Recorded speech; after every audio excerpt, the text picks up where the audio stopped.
예수님 더욱 사랑하시는 저와 여러분 되기를 주님의 이름으로 축복합니다. 아멘. 하나님의 의에 대해서 조금 더 살펴보고 오늘 본문을 살필게요. 하나님의 의가 굉장히 중요한 의미가 있기 때문입니다. 알레스트 맥그레스의 이신칭의의 내용을 오늘 참고해서 말씀을 전반부는 좀 드립니다. 성경의 중요한 주제는 우리는 하나님의 자녀가 되어서 하나님과의 올바른 관계를 맺고 이 땅에서 삶의 참된 기쁨과 자유를 누리는 삶을 사는 걸 하나님이 기뻐하시거든요. 그래서 먼저 하나님의 그 의에 대한 개념을 잠깐 살펴보려면 하나님이 사랑하시는 아브라함을 부르시고 그 아브라함을 부르실 때 하나님이 아브라함에게 하셨던 모습을 통해서 알 수 있는데요. 하나님이 아브라함을 부르셨을 때 아브라함아 너 하늘을 한번 봐. 하늘의 별처럼 내 자손이 많게 할 거야. 그랬더니 아브라함이 그 말씀을 들었을 때 아브라함은 현실적으로 어떻게 해요? 불가능한 말씀이잖아요. 이미 하나님께서 하늘의 별처럼 많은 자녀를 주겠다고 하지만 사실은 생물학적으로 불가능한 현실을 말씀한 겁니다. 그런데 아브라함은 하나님이 하신 그 말씀을 믿어요. 그 말씀을 내 말씀으로 믿고 내 말씀으로 아멘합니다. 그랬더니 하나님이 창세기 15장 6절에 아브라함에게 뭐라고 하셨냐면 이렇게 말씀하신 거예요. 아브라함이 여호와를 믿으니 여호와께서 이를 그의 의로 여기시고. 자, 현실적으로 불가능한 상황 가운데 하나님의 그 말씀하신 것을 믿었더니 하나님은 그것을 뭐로 여기셨어요? 의로 여기셨다라고 얘기합니다. 그래서 여기서 의는 두 사람 관계에서 의무를 행하는 것을 말하는 인격적인 관계를 말하는 겁니다. 부부 사이, 주인과 종과 같은 두 사람의 관계로부터 비롯된 것이 바로 의인 거죠. 그래서 두 사람의 언약적, 인격적 관계로 맺어진 관계, 아브라함이 하나님을 믿었더니 하나님은 아브라함에게 의로 여기셨다는 것. 그래서 이것은 하나님과 아브라함과의 언약적 관계가 시작된 거예요. 그래서 죄라는 것도 이 언약적 관계가 깨어지는 것이고 죄라는 것도 두 사람의 인격적인 관계를 배신할 때 나타나는 현상으로 보는 거죠. 그래서 이 구약에 나타났던 하나님과의 올바른 관계를 아브라함이 그대로 구약의 그 히브리의 개념, 유대인의 개념을 오늘 가져와서 그 얘기를 하고 있거든요. 이 하나님의 의라는 개념을 통해서 이제 루터가 종교개혁을 하게 되는데요. 루터가 그렇게 생각한 거예요. 복음에 하나님의 의가 나타났다고 하는데 복음은 좋은 소식이라고 하는데 근데 여기서 하나님의 의가 나타났다는 게 뭘지 이제 궁금해하는 겁니다. 쉽게 이해가 안 되는 거예요. 왜냐하면 하나님은 의로운 분이시잖아요. 의로우신 하나님은 죄인을 어떻게 하죠? 심판하는 겁니다. 의로우신 하나님은 그 죄에 대해서 재판하시고 심판하시는 분이에요. 그러면 복음에 하나님의 의가 나타난 것은 죄인에게 그분의 진노가 쏟아진다는 절망적이고 비참한 상황 아닙니까? 하나님은 의로우신데 우리 죄인이 하나님 앞에 나가면 그 진노 앞에 우리가 견딜 수가 없잖아요. 그런데 왜 복음에 하나님의 의가 나타났다고 이게 기쁜 소식이라고 했는가? 이제 루터가 이 말씀을 고민하면서 그 로마서 1장 17절에 복음에 하나님의 의가 나타나서라고 하는 그 말씀 바로 뒤에 이어서 뭐가 나오죠? 의인은 믿음으로 말미암아 살리라. 그 말씀을 보면서 큰 깨달음을 얻은 거예요. 아, 하나님의 의란 의인이 살아가도록 의인이 될 수 있도록 하나님 주시는 믿음이 있기 때문이구나. 내가 믿음으로 의롭게 되었구나 라고 하는 것을 깨닫고 그때부터 이 루터는 거듭남의 은혜를 얻고 열린 문을 통과한 것 같은 낙원에 들어간 것 같은 큰 깨달음과 은혜를 얻었다. 이제 그렇게 얘기하거든요. 그래서 우리는 예수 믿는 자를 하나님이 어떻게 해요? 의롭다고 여겨주시는 거예요. 그것을 칭의라고 하죠. 우리는 하나님이 우리가 하나님을 믿을 때 우리가 예수 그리스도를 믿을 때 우리를 의롭다고 칭해 주세요. 그래서 믿는 우리의 죄가 예수님께 전가되었고 대신 우리는 하나님의 의로운 자라 일컬음 얻게 된 거예요. 그래서 우리는 지위상으로 변화가 일어났어요. 어떻게 해요? 하나님의 자녀, 하나님의 양자의 은혜를 얻게 되었어요. 그런데 아직까지 본성적인 변화는 아직까지 일어나지 않은 거예요. 지위적으로는 하나님의 자녀가 되었지만 이 땅을 살아가는 우리의 본성은 아직 변화가 되지 않았고, 그래서 끊임없이 변화의 과정인 성화를 이뤄가는 겁니다. 그래서 우리가 구원은 어떻게 비유할 수 있냐면, 구원은 아이가 출생하는 걸 구원으로 비유할 수 있는 거예요.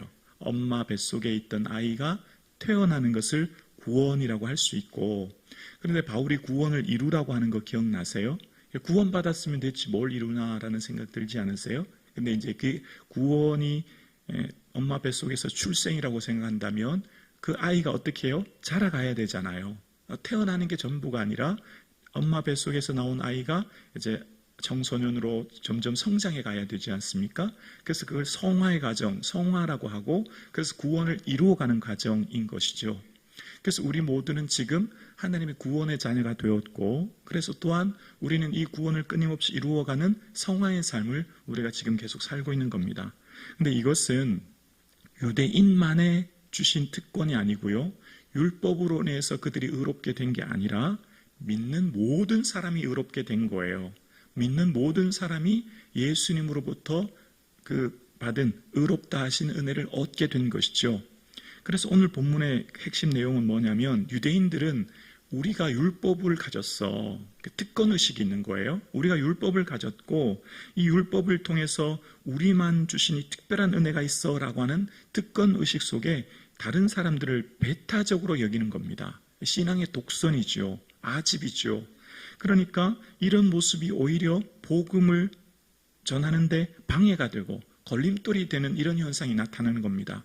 유대인들의 특징이 자신들만의 하나님이라고 하는 선민의식, 그리고 자신들에게만 주신 구원이라고 하는 그 배타적인 특권의식 속에 가진 그들에게, 아니야, 율법으로 구원 얻은 게 아니라 뭐로요? 믿음으로 구원 얻었고, 유대인만의 하나님이 아니라 헬라인의 하나님, 이방인의 하나님도 되신다라고 하는 것을 로마서에 기록하면서 이야기하는 겁니다. 그 배경하에 오늘을 봐야 오늘 본문이 조금 더 확실히 이해되는 거예요. 그래서 유대인들은 막 복음을 자랑합니다. 율법을 자랑합니다. 우리에게는 율법을 가진 특별한 민족이야 라고 합니다. 그것이 자기들의 정체성, 자의식이 돼요. 그런데 이것이 배타주의로 나타나게 되죠. 17절에서 19절에 이제 그런 얘기를 하는데요. 17절에 유대인이라 불리는 내가 율법을 의지하며 하나님을 자랑하며 율법의 교훈을 받아 하나님의 뜻을 알고 지극히 선한 것을 분간하며 맹인의 길을 인도하는 자요 어둠에 있는 자의 빛이요.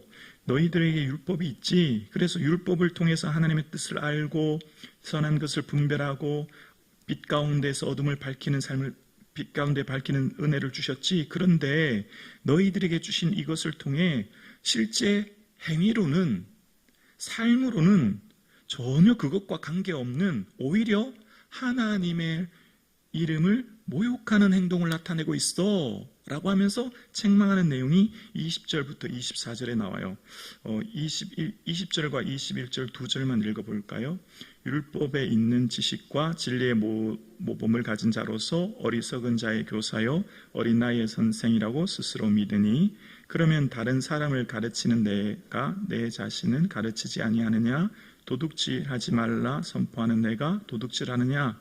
너희들에게 율법을 가졌다며 하나님의 뜻을 알고 하나님의 선한 것을 분별한다며, 그런데 왜 너희들의 삶은 그렇게 살고 있니? 라고 하면서 이제 바울이 책망하는 모습이 나와요. 그러면서 이제 오늘 본문의 24절을 보면 24절 보실까요? 기록된 바와 같이 하나님의 이름이 너희 때문에 이방인 중에서 모독을 받는도다. 하나님의 이름이라고 하고 기억이라고 적혀 있죠. 그 기억이라고 하는 주석의 맨 아래쪽에 보면 이제 이사야 52장 5절이 기록되어 있는데요.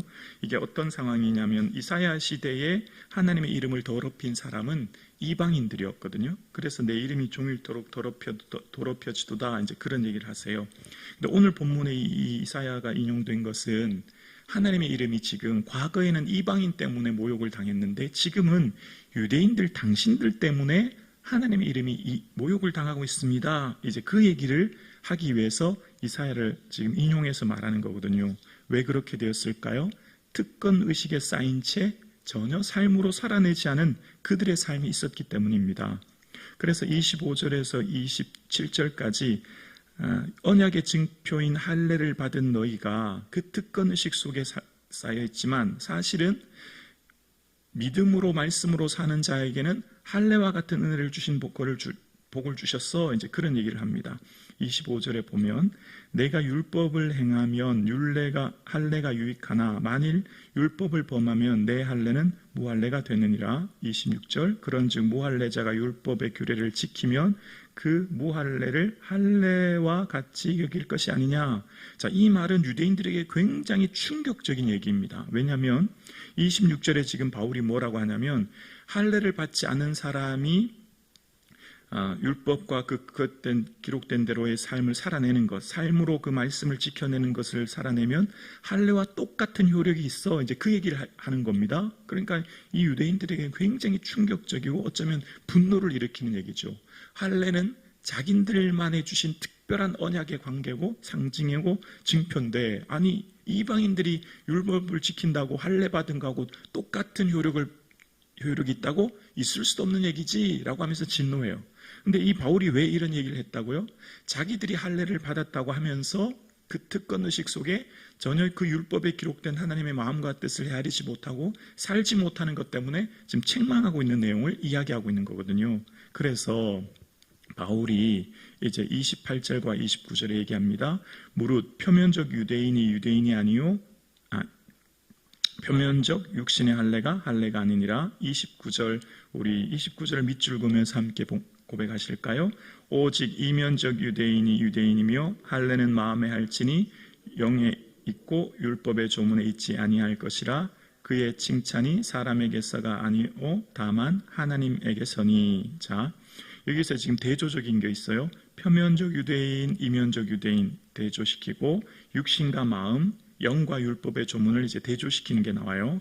바울이 지금 오늘 본문에서 중요하게 여기는 게 뭐냐면 육신의 표면적 할례보다 성령으로 인해서 마음의 이면적 할례를 행하는 것이 더 중요하다.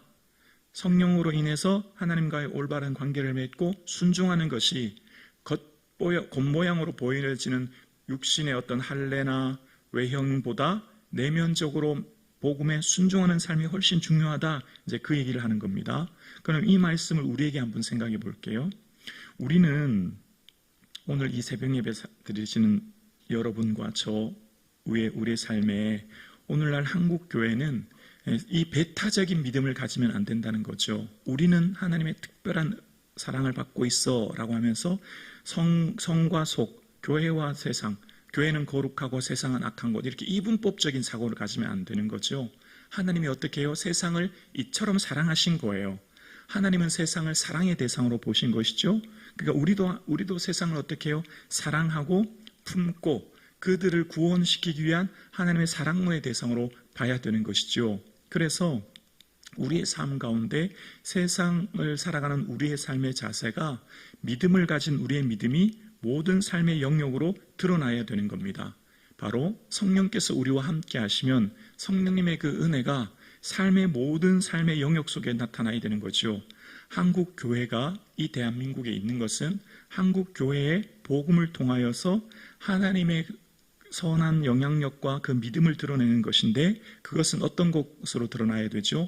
사회 구조적인 악과 사회 정의에도 교회가 목소리를 내야 하고, 교회가 세상을 향해 하나님께서 세우신 이 세상을 어떻게 섬김해 나갈지에 대한 것을 이야기해야 되고요. 또한 인권에 대해서도 이야기해야 되고, 환경, 기후변화와 같은 것들도 우리 교회의 몫이라는 겁니다.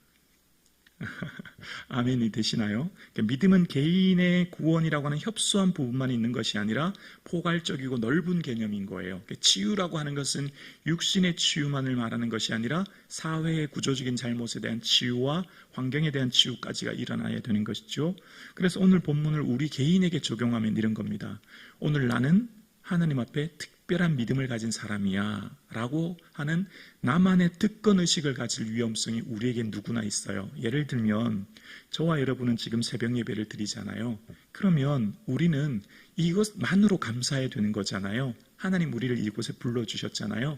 그럼 이것만으로 하나님 앞에 나와 하나님과의 관계를 생각하고 감사해야 되는데 우리에게 조금 쓴뿌리가 있어요. 뭐냐면 자꾸 남을 이렇게 보는 거예요. 저분은 장로라면서 권사라면서 새벽 예배도 한 번 안 나오네? 왜 저래? 기도도 한 번 안 하네? 이런 마음을 가질 위험성이 우리에게 있는 거죠. 마치 유대인이 그 율법의 특권의식을 가지고 할례일 징표를 표면적 할례로 여기는 것처럼 말입니다. 이걸 우리는 주의해야 되는 겁니다. 믿음은 각자의 믿음인 것이죠.